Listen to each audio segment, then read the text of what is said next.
Why didn't Spain conquer the Azores?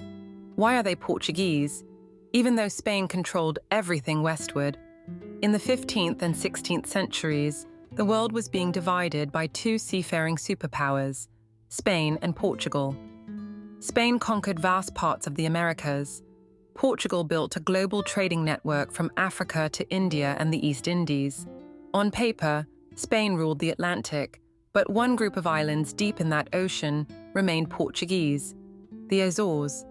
Here's the full story, and the surprising reason why Spain never took them. The Azores, Portuguese from the beginning.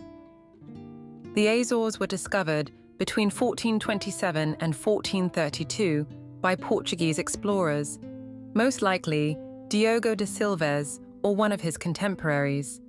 The islands were uninhabited and located deep in the Atlantic. Portugal quickly colonized them, bringing in settlers from Portugal and even Flanders. And this happened well before Columbus sailed west for Spain in 1492. So the Azores were already firmly Portuguese territory long before Spain entered the Atlantic race. Treaty of Tordesillas, 1494, splitting the world. When Christopher Columbus discovered the Americas for Spain in 1492, tensions grew between the two powers. Both wanted control over new territories. To avoid war, they turned to diplomacy. In 1494, the Treaty of Tordesillas was signed. It drew an imaginary line from north to south. Everything west of that line would belong to Spain. Everything east would belong to Portugal. The line was placed roughly 370 leagues west of the Cape Verde Islands, about 1,770 kilometers. Crucially, the Azores were east of this line, and so they remained Portuguese. So, why didn't Spain just take the Azores? Good question. Spain was powerful, had an enormous navy, and dominated the Atlantic. So why not just invade? Here's why. The Azores were already settled and fortified. By the time Spain became an Atlantic power, the Azores had been settled for over 60 years. They had ports, towns, defences, and a loyal Portuguese population. Spain would have had to fight Portugal directly, and for what gain? The Treaty of Tordesillas was sacred. The treaty was backed by Pope Alexander VI, a Spaniard, giving it religious legitimacy. Breaking it would have sparked a major diplomatic and spiritual crisis, not something Spain wanted to risk. Spain actually did have the Azores for a while, legally. From 1580 to 1640, Spain and Portugal were under a personal union.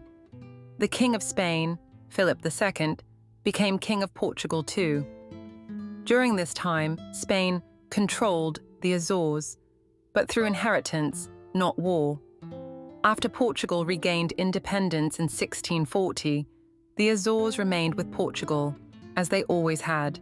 Strategic balance and pragmatism.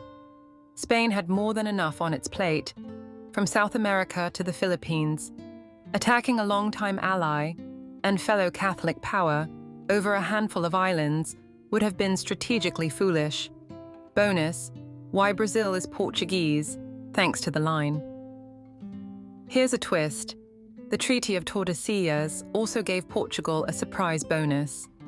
When Pedro Álvares Cabral landed in Brazil in 1500, it turned out that part of South America lay east of the Tordesillas line. So, despite being in Spanish America, Brazil became Portuguese. That's why people in Brazil speak Portuguese today. Conclusion. Even though Spain was the dominant Atlantic and colonial power, the Azores remained Portuguese because they were discovered and settled by Portugal first. The Treaty of Tordesillas assigned them clearly to Portugal. Spain respected the treaty for political and religious reasons. Spain had the Azores briefly under a legal union, not conquest. Portugal reclaimed them after regaining independence in 1640. That's why the Azores are Portuguese today, not Spanish. not because Spain was weak, but because history, treaties, and diplomacy kept the islands under Portuguese control. Thank you for listening. If you enjoyed this episode, feel free to let me know in the comments what you'd like to hear next. I'd really appreciate a like and a subscribe. Have a lovely day.